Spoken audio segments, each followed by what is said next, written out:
Всем здорово, это Кимоно. Вы мне часто пишете, возможно ли зажимать без гира в точку. Я подумал, что эта тема актуальна, а это значит, что пора делать видос.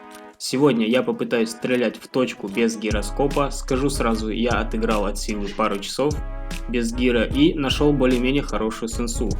Также расскажу о паре фишек, чтобы ваш зажим без гироскопа стал куда лучше. Но перед этим хочу попросить вас подписаться на канал, если вы не подписаны, и прожать лайк авансом, так как это видео полезнее даже, чем предыдущие.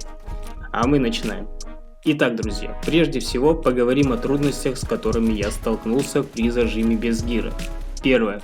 Это плавность. Ее сложно поймать, а зависит она от того, насколько сухие у нас пальцы, от пленки на экране, если она есть, от механики движения наших пальцев.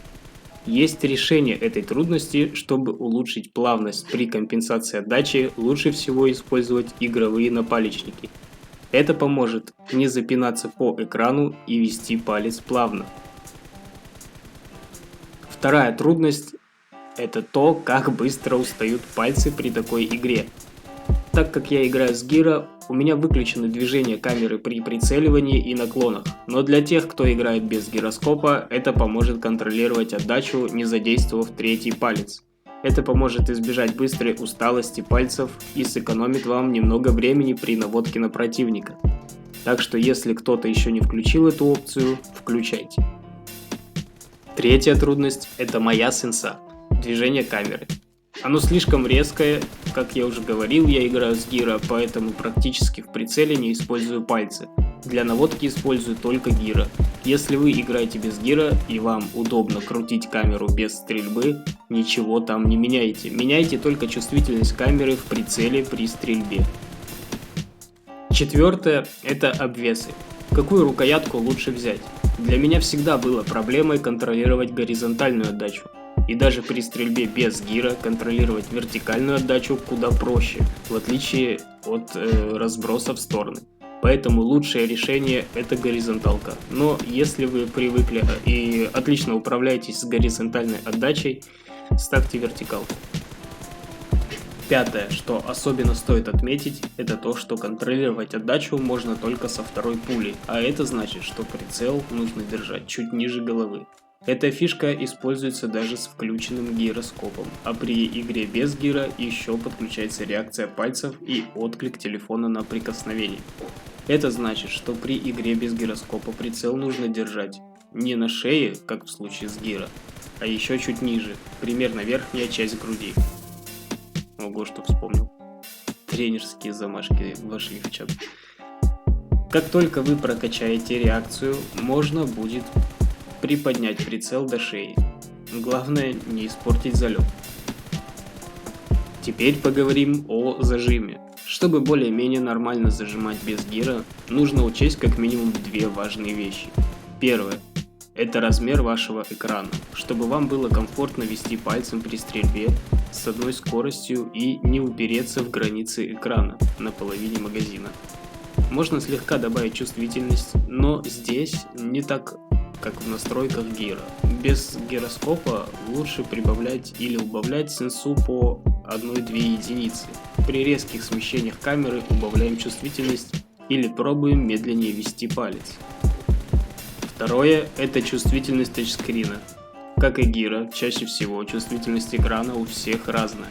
Если у вас совсем бесчувственный телефон, попробуйте в настройках телефона в блоке дисплей найти настройку чувствительность, если не включена, включайте.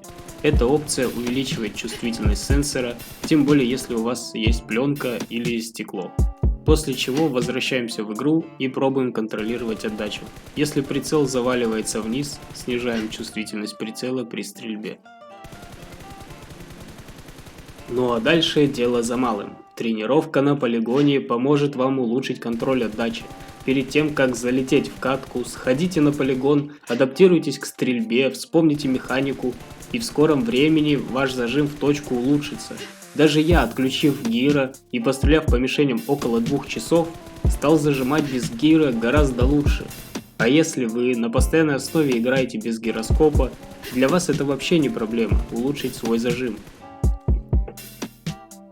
И если что-то не получается, это не повод тильтовать. Стоит обратить внимание на причину, почему так происходит, и найти решение.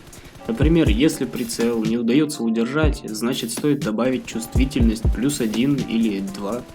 Если прицел наоборот резко проседает вниз при движении пальца, стоит обратить внимание на скорость проведения пальцем по экрану или немного убрать чувствительность.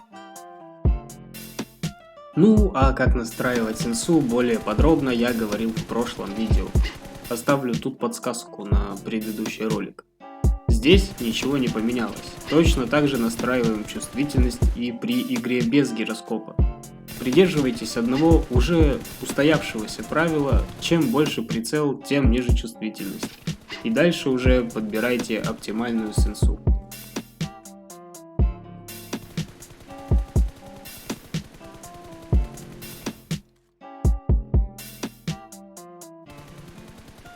Итак, в общем и целом, за эти 2 часа игры у меня получилась вот такая сенса. Если кому интересно сравнить, код оставлю в закрепе. Надеюсь, этот видос был для вас полезен. Если так, то вы знаете, что делать. Как обычно, лайк, коммент, и всем желаю жать в точку. А я с вами прощаюсь. Всем удачи и пока-пока.